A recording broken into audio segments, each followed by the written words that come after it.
चलिए, तो आप सुन रहे थे मुख्यमंत्री मनोहर लाल खट्टर को। अब आगे बढ़ते हैं, क्योंकि आज राजस्थान में मतदान हो रहा है।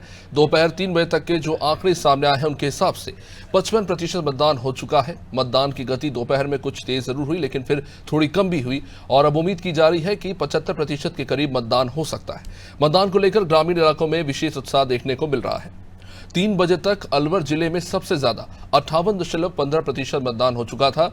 उधर अजमेर में 3 बजे तक सबसे कम 52.62% मतदान हुआ था। राजस्थान में भी दूसरे प्रदेशों की तरह 3 दिसंबर को मतगणना की जाएगी और इस राज्य में मतदान को लेकर कोई ट्रेंड आगामी सरकार की भविष्यवाणी में सहायक नहीं होता है। यहाँ पर 1993 के बाद से हर बार 5 वर्षीय सत्ता बदलती रहती है और इस बार मुख्यमंत्री अशोक गहलोत ने चुनाव से पहले कई लोक लुभावनी योजनाएं लागू की और भाजपा और कांग्रेस दोनों ने बहुत सी घोषणाएं की हैं। देखने वाली बात हो कि राजस्थान में सत्ता बदलने का रिवाज जारी रहता है या फिर इस बार कुछ अलग देखने को मिल सकता है या कोई चमत्कार हो सकता है। जैसा कि कहा जाता है अशोक गहलोत के बारे में कि जादूगर हैं, लेकिन क्या उनकी जादूगरी राजस्थान के इस विधानसभा चुनाव में देखने को मिलेगी, ये देखना काफी दिलचस्प होगा।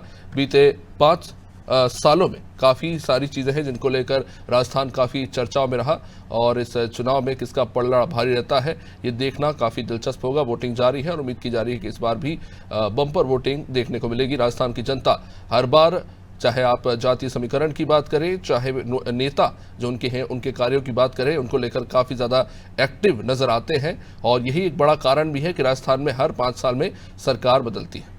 चलिए, अब चर्चा को आगे बढ़ाएंगे। हमारे साथ हमारे तमाम मेहमान आज चर्चा में जुड़ चुके हैं। कुछ ही घंटों में वोटिंग समाप्त हो जाएगी। सबसे पहले स्वागत करेंगे उमेंद्र राजपूत, हमारे सहयोगी संवाददाता हमारे साथ जयपुर से जुड़ रहे हैं।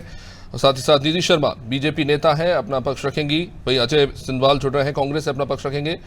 और हमारे पॉलिटिकल एडिटर मनोज वर्मा भी हमारे साथ जुड़ चुके हैं इस चर्चा में। आप सभी का बहुत बहुत स्वागत है।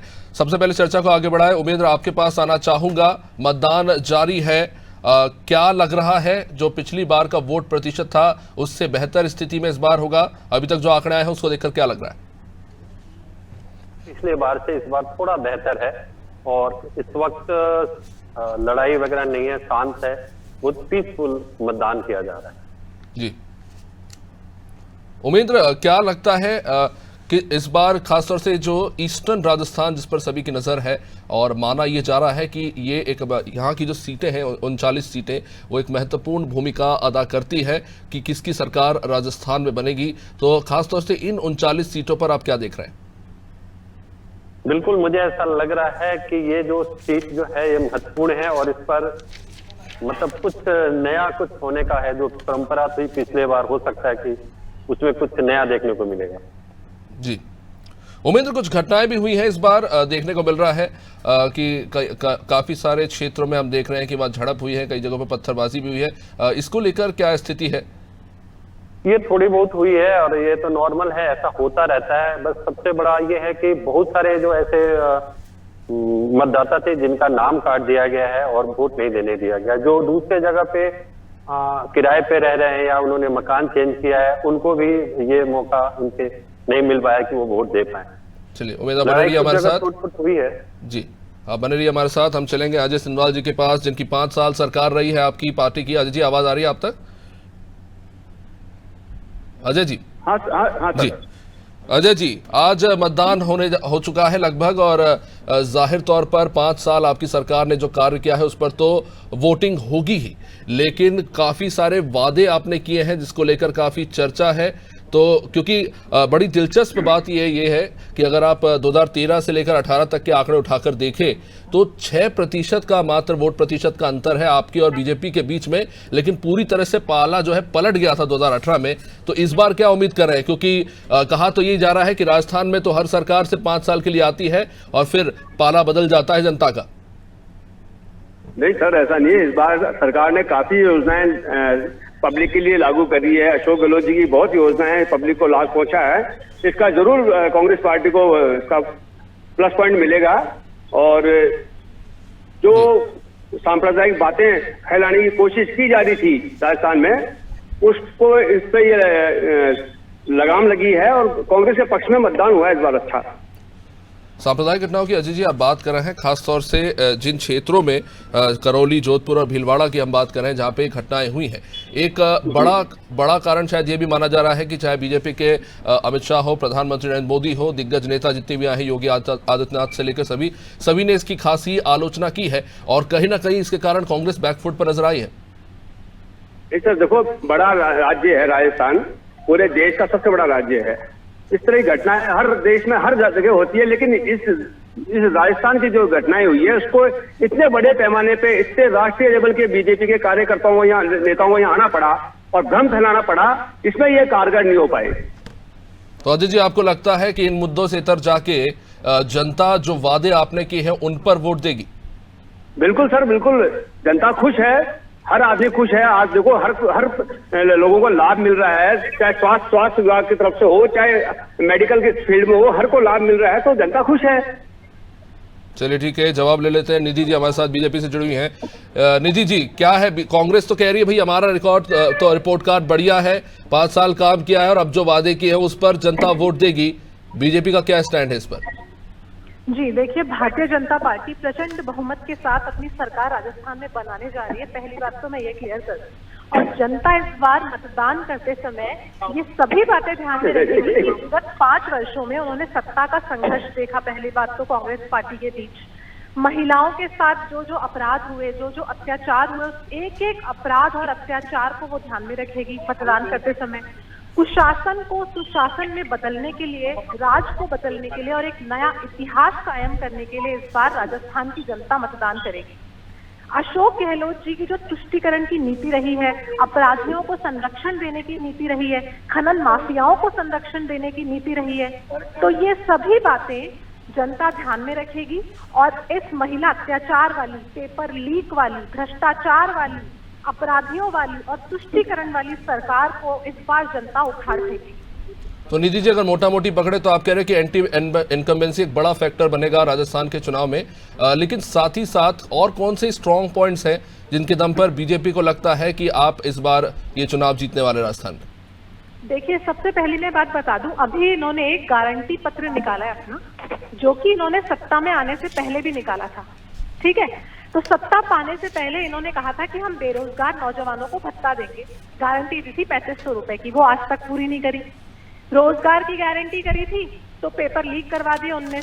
70 लाख युवाओं के भविष्य के साथ खिलवाड़ किया। और सबसे बड़ी बात, किसानों के लिए 2018 के चुनाव में राहुल गांधी ने जो तेवर दिखाया था कि 1 से 10 तक की गिनती और संपूर्ण कर्जा माफ, लेकिन 5 साल हो गए हैं, हालात जस के तस हैं। लेकिन निधि जी, 2.5 लाख युवाओं को रोजगार देने का और वो भी सरकारी नौकरी देने का वादा तो आपने भी किया राजस्थान में। अब केंद्र सरकार बोलती है, बात समझ में भी आता है, लेकिन राजस्थान जैसे राज्य में आप 5 साल में 2.5 लाख युवाओं को रोजगार देने की बात कर रही हैं। बिल्कुल, राजस्थान के अंदर जो प्रधानमंत्री नरेंद्र मोदी जी ने राजस्थान के लिए बहुत कुछ किया है। 70,316 किलोमीटर की तो सड़कें बना दी गई हैं ग्राम सड़क योजना के अंदर, और किसान सम्मान निधि के तहत 82 लाख से ज्यादा किसानों को 16,000 करोड़ की राशि दी गई है। हर घर नल से जल पहुंचाने का काम किया गया। उज्ज्वला योजना के तहत सिलेंडर दिए गए। भारतीय जनता पार्टी ने पूरे मन के साथ काम किया है राजस्थान के अंदर। तो क्या निधि जी ये माने कि इस बार राजस्थान जो है वो केंद्र के ज्यादा भरोसे है, इसलिए आपने सांसद भी उतारे हैं इस विधानसभा चुनाव में? देखिए, इस तरीके की कोई बात नहीं है कि केंद्र के ज्यादा भरोसे है।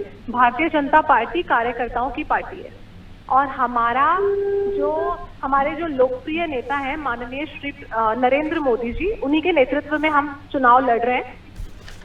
जी, निश्चित रूप से। चलिए जवाब ले लेते हैं अजय जी से। अजय जी, रोजगार और पेपर लीक ये एक बड़ा मुद्दा बना, आपकी सरकार की काफी आलोचना भी हुई और आपने अपने मौजूदा मैनिफेस्टो में भी वादा किया है कि आप रोजगार देंगे बड़ी संख्या में, और कितने लाखों की संख्या में आपने कहा कि 5 साल में 10 लाख रोजगार आप देंगे, सरकारी और गैर सरकारी मिला के आपने ये आंकड़े पेश किए हैं। लेकिन सवाल ये उठ रहा है कि जब पेपर ही लीक हो जाते हैं तो आप किस तरह से रोजगार उपलब्ध करा पाएंगे, और मौजूदा सरकार में आपने क्या काम किया रोजगार को लेकर? तो कांग्रेस के मैनिफेस्टो में जो भी घोषणाएं की जाती है उसका कुछ % को पूरा किया जाता है, लेकिन भारतीय जनता पार्टी के जैसे 15 लाख का इनका बोलते हैं हमारा जुमला है। मानिए इनके भारतीय जनता पार्टी के राज में जो घोटाले हुए, उनको अभी लोग बाग भूले नहीं है। पिछली सरकार के अंदर जो भी घोटाले हुए थे जनता उनको भूली नहीं है, और कांग्रेस ने तो बहुत काम किया। आप देखो, आप कांग्रेस ने जो काम किया उनकी गिनती में आओ ना। आज हर गरीब को मुफ्त इलाज दिया जा रहा है, इनको वो नहीं दिखता। इनको कांग्रेस की बुराइयां करनी है केवल। कांग्रेस ने जो काम किया है उसको जनता देख रही है, और केंद्र सरकार ने जो काम किया वो भी जनता देख रही है। जब मणिपुर चल रहा है लेकिन आप चुनावी रैली कर रहे हो। अभी राजस्थान पे रहते हैं। एक मुख्यमंत्री का चेहरा आप नहीं बता पा रहे राजस्थान में कौन मुख्यमंत्री का चेहरा है। केवल प्रधानमंत्री को आना पड़ रहा है यहाँ अपना चेहरा दिखाने के लिए। इससे शर्म की बात क्या हो सकती है भारतीय जनता पार्टी के लिए? नहीं, उस पे भी आएंगे, लेकिन उससे पहले इस पे भी जवाब होना चाहिए कि राजस्थान के जो युवा है, इतने बड़ी आबादी है युवा वोटर्स की राजस्थान में, उनकी भी अपनी महत्वाकांक्षाएं हैं। आप बेरोजगारी भत्ते की बात करती है, इसको लेकर निधि जी ने सवाल उठाया कि आपने युवाओं के लिए पहले तो रोजगार से ज्यादा बेरोजगारी भत्ता का वादा किया, चलिए आप चुनाव जीत गए और एक बड़ी मेजोरिटी से 90 सीटें हारी बीजेपी, आपका वोट प्रतिशत इतना ऊपर गया। अब आप पुरानी सरकार पर सवाल उठा रहे हैं। जनता ने फैसला सुना दिया था 18 में, अब आपकी बारी थी कि आपने 5 साल में युवाओं के लिए क्या किया। तो युवाओं के लिए बहुत काम किया है, ऐसी बात नहीं है। युवाओं के लिए अभी कितने शिक्षण संस्थाओं में कितनी भर्तियां निकाली है, ऐसी बात नहीं है कि कांग्रेस ने काम नहीं किया। लेकिन अब आप देखोगे एक मुद्दे को पकड़ पर युवा ये पूछ रहे हैं भर्तियां नियुक्तियों में कब बदलेगी? बदलेगी सर, उसमें टाइम लगता है। आप ये सोचो तो कोर्ट के मामले अर्जे हुए कई, हर मामला कोर्ट में भी कई अलझा हुआ है। तो धीरे धीरे आप सोचोगे एक साथ ही अकेले इस पॉइंट पे काम नहीं किया, इसलिए साथ सरकार को कोसो। आप सरकार ने जो काम किया उसकी भी तो गिनाओ ना। आज भारतीय जनता पार्टी के जो डिबेट करते हैं उनसे पूछोगे अशोक गहलोत जी ने जो स्वास्थ्य संबंधी जो योजनाएं लागू करी वो उनके लिए ठीक नहीं है क्या? शिक्षा, चिकित्सा, आप बताओ कितने क्षेत्र में काम किया है युवाओं के लिए। चलिए ठीक है, उस पर भी जवाब लेंगे, लेकिन उससे पहले अजय जी ने सवाल पूछा कि बीजेपी का चेहरा कौन है राजस्थान में जिसके दम पर चुनाव लड़ रही है। निधि जी। जी, हमारा चेहरा है कमल का फूल। और मैं इनको ये बात बता दूं, ये जो अपनी योजना की बात कर रहे हैं, तो राजस्थान में भारतीय जनता पार्टी के शासनकाल में भामाशाह योजना लागू की गई थी। उसमें 30,000 से लेकर के 3 लाख तक का बीमा फ्री था, सभी लोग उसमें इलाज भी कराते थे। कांग्रेस की सरकार ने आते ही उसको 3 साल के लिए बंद कर दिया। बाद में प्रधानमंत्री नरेंद्र मोदी जी ने भी आयुष्मान योजना लागू की, उसके अंतर्गत 5 लाख तक का बीमा फ्री कर दिया। और इन्होंने इसी आयुष्मान योजना का नाम बदल करके चिरंजीवी योजना कर दी। तो फिर नहीं, पर उस चिरंजीवी योजना में फर्क है ना। चिरंजीवी योजना में 50 लाख का इलाज मुफ्त दिया जा रहा है, आप 5 लाख की बात कर रहे हैं। पूरे देश में कहाँ पर है ये जो दावा कर रहे हैं, मुझे लगता है उनसे पूछो पूरे देश में कहाँ है ये? केवल वाट्सएप यूनिवर्सिटी पे कर दी है सबने योजनाएं खाली, जिनको 5 लाख से 25 लाख तक का भारतीय जनता पार्टी की जो वाट्सएप यूनिवर्सिटी चलती है, ये घोषणाएं इनकी वही चलती है केवल। सर, मैं आपको रिकॉर्डेड डेटा बता रही हूँ, 5 लाख से लेकर जो 25 लाख है, और जो आपने 50 लाख बोला है वो तो आपने अभी अपकमिंग आपने जो गारंटी पत्र है उसमें निकाला है, अभी दे थोड़ी दिया किसी को। चलिए, अब वोटिंग तो चल ही रही है, गारंटी ठीक है, गारंटी पत्र पे ही आ जाते हैं। निधि जी, पहले मैं आपसे जवाब लूंगा, फिर अजय जी आपसे। कि कांग्रेस ने कहा है कि वो 500 में सिलेंडर देंगे, 5 साल में 10 लाख रोजगार देंगे, 5 लाख का कर्ज देंगे वो व्यापारियों को, उनके लिए जैसे किसान क्रेडिट कार्ड है, व्यापारी क्रेडिट कार्ड, ऐसी तमाम तरह की योजना है। महिला मुखिया को 10,000 देंगे।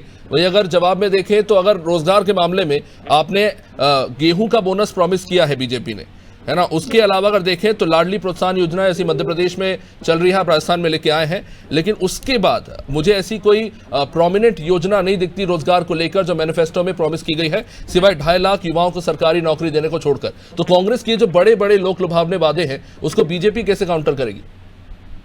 मैं एक बात बताऊं आपको, एक बहुत इंपॉर्टेंट योजना आप मिस कर गए, लखपति दीदी योजना। जी, लखपति दीदी योजना। ये सुनिश्चित किया जाएगा कि न केवल रोजगार मिले, देखिए इसके माध्यम से कौशल प्रशिक्षण प्रदान किया जाएगा जिससे कि महिलाएं सेल्फ इंडिपेंडेंट बन सके। This is something very important. महिला को सशक्त करने के लिए महिला को इंडिपेंडेंट बनाना पड़ेगा। आप ये योजना मध्य प्रदेश में फेल हो गई, बिल्कुल लोगों को पैसे नहीं मिल रहे। कम से कम 1 लाख रुपए केवल कागजी घोषणा है ये। कांग्रेस के प्रवक्ता जी को मैं बता दूं कि आपने जो ओपीएस का झुंझुना पकड़ाया था वो भी हिमाचल में और कर्नाटका में फेल हो चुका है। चलिए ठीक है, हमारे साथ हमारे पॉलिटिकल एडिटर मनोज वर्मा जी भी बने हुए हैं। मनोज जी, क्या कहता है आपका एक्सपर्ट ओपिनियन? दावे तो बहुत सारे हो रहे हैं, आज लोग बढ़ चढ़ कर मतदान कर रहे हैं, क्या हो सकता है 3 दिसंबर को नतीजा, और उसके पीछे क्या बड़े फैक्टर्स आपको नजर आ रहे हैं? देखिए, अगर पिछले चुनाव की बात करें अभिषेक और इस बार की भी, तो जो लाभार्थी स्कीमें, फ्रीवीज हैं, बड़ी बड़ी घोषणाएं हैं, और जो हमने दोनों पार्टियों को मैनिफेस्टो देखे तो पिछली बार भी हमने देखा था कि मध्य प्रदेश और छत्तीसगढ़ में क्लोज कॉन्टेस्ट हुआ था। राजस्थान की हम बात करें, राजस्थान में वही स्थिति थी, क्योंकि कांग्रेस ने भले सीटें 99 जीती थी, लेकिन वोट्स का जो शेयर अंतर था बीजेपी कांग्रेस के बीच वो महज आधा फीसदी का था। जैसे हमने मध्य प्रदेश में देखा था कि बीजेपी को वोट ऑफ शेयर ज्यादा मिला था कांग्रेस से, लेकिन कांग्रेस की सीटें बीजेपी से ज्यादा मिली थी। इस बार भी अशोक गहलोत ने जिस प्रकार का चुनाव लड़ा है, उन्होंने अपने अकेले के दम पर चुनाव लड़ने का प्रयास किया है। जैसे आज ही सचिन पायलट ने कहा था कि ये मुख्यमंत्री कौन होगा ये बाद में तय होगा, किसी एक व्यक्ति के कहने से या उसके कहने से ना चुनाव अकेला लड़ा जाता है ना मुख्यमंत्री बनाया जाएगा। तो कुल मिलाकर जो 5 साल एक उठापटक हमको देखने को मिली अशोक गहलोत और सचिन पायलट के बीच की, जिस प्रकार के शब्दों का यूज पायलट के लिए हुआ, और जो पिछली बार जो गुजर वो डोमिनेट होकर कांग्रेस के साथ गया था, वो मुझे लगता है इस बार का जो अगर चुनाव में जो एक बड़ा अंतर है वो गुजर वोट एक बड़ा उसमें फैक्टर साबित हो सकता है, क्योंकि 38 से 40 सीटों पर गुजरों का प्रभाव माना जाता है। और पिछली बार की तरह इस बार गुजर जो कांग्रेस से ठिठका है। लेकिन एक बात और कही जा रही है कि जब गुजर बीजेपी के साथ गया है तो जो मीणा वोटर है वो कांग्रेस के पक्ष में लामबंद होते नजर आए हैं। लेकिन जिस प्रकार से फ्रीवीज पे घोषणा में मतलब एक बात भरोसा किया गया है, क्योंकि हमने देखा था हिमाचल और कर्नाटक में इन्हीं 7 गारंटियों के दम पर कांग्रेस ने सरकार बनाई थी। छत्तीसगढ़, मध्य प्रदेश और राजस्थान में भी कांग्रेस इन्हीं गारंटी का दम भर रही है। लेकिन छत्तीसगढ़ में हमने देखा है कि जब बीजेपी पिछली बार 15 सीटों पर समझी थी, इस बार वो कड़ी टक्कर दे रही है। मध्य प्रदेश में भी इस बार कांटे का मुकाबला है, क्योंकि बाद में जब सिंधिया की बगावत के बाद जो उपचुनाव हुए, इसके बाद बीजेपी का आंकड़ा 114 से 127 तक पहुंच गया था 109 से। और इस बार भी जो सर्वे और आंकड़े बता रहे हैं कि मामला नजदीकी है। कमोवेश राजस्थान के बारे में भी यही कहा जा रहा है। हालांकि ज्यादातर एग्जिट पोल ये कह रहे हैं कि हो सकता है कि यहाँ पर राज बदल जाए। हालांकि इस बार चुनाव में इसी बात की ज्यादा चर्चा है कि राज बदलेगा या रिवाज बदलेगा। लेकिन जो पिछले 3, 4, 5 चुनाव के अनुभव हुए बताते हैं कि जब बीजेपी यहाँ जीती है तो लैंडस्लाइड विक्ट्री होती है, कि लंबी चौड़ी संख्या में उसकी जीत होती है। लेकिन कांग्रेस जब जीती है, जैसे मैंने पिछले चुनाव का जिक्र किया कि बीजेपी 72 के आसपास पहुंची थी, वोट शेयर आधा % का अंतर था, और कांग्रेस बहुमत से 1 सीट पीछे ठिठक गई थी, 99 सीट। बाद में बसपा के जो 7 उम्मीदवार जीते थे उनमें से संभवतः 6 कांग्रेस में शामिल हो गए थे, उनमें से कुछ को मंत्री भी बनाया गया था। तो जो अभी एक बात हो रही है कि चेहरे की बात हो रही है, तो पहले कांग्रेस में ये कहा जाता था कि इसमें कोई चेहरे के साथ दम पे चुनाव नहीं लड़ा जाता था, कि चुनाव जीतने के बाद चेहरा घोषित किया जाता था। और ये सवाल बीजेपी पूछा करती थी कांग्रेस से कि आपका चेहरा कौन है। लेकिन इस बार उलट हम देखने को मिल रहा है कि हमने 3 राज्यों की बात कर ले, जहाँ बीजेपी ने छत्तीसगढ़ में कोई चेहरा दिया है, ना मध्य प्रदेश में कोई चेहरा दिया, ना राजस्थान में। लेकिन हमने देखा था कि तीनों राज्यों हमने देखा कि मध्य प्रदेश में शिवराज सिंह चौहान जो सिटिंग चीफ मिनिस्टर है, उनको पीछे धकेलने का प्रयास हुआ। लेकिन बाद में जिस जीवटता के साथ उन्होंने प्रचार किया, तो मोदी और शाह की जोड़ी को मजबूर होना पड़ा, उनको फ्रंट पे लाना पड़ा, उनके लोगों को टिकट देना पड़ा। जब राजस्थान में चुनाव की शुरुआत हुई थी तब भी यही कहा जा रहा था कि बीजेपी का चेहरा कौन होगा, महारानी वसुंधरा को साइडलाइन किया जा रहा है और उनकी जगह दिव्या कुमारी को आगे किया जा रहा है। माफी चाहूंगा मनोज जी, अब समय इजाजत नहीं देता। बहुत बहुत शुक्रिया आप सभी मेहमानों का इस चर्चा में जुड़ने के लिए। तो राजस्थान में वोटिंग हो रही है, 6 बजे तक वोटिंग होगी और 3 दिसंबर को फैसला आ जाएगा कि किसकी सरकार राजस्थान में बनने जा रही है। पिछली बार लैंडस्लाइड विक्ट्री हुई थी कांग्रेस की, लेकिन वोटिंग परसेंटेज में बहुत मामूली सा अंतर था। क्या इस बार भी कुछ ऐसा ही देखने को मिलेगा? क्या जनता किस तरफ रुख करेगी, ये देखना काफी दिलचस्प होगा। लेकिन फिलहाल इस कार्यक्रम में इतना ही। आप देखते रहिए अनादि टीवी। नमस्कार।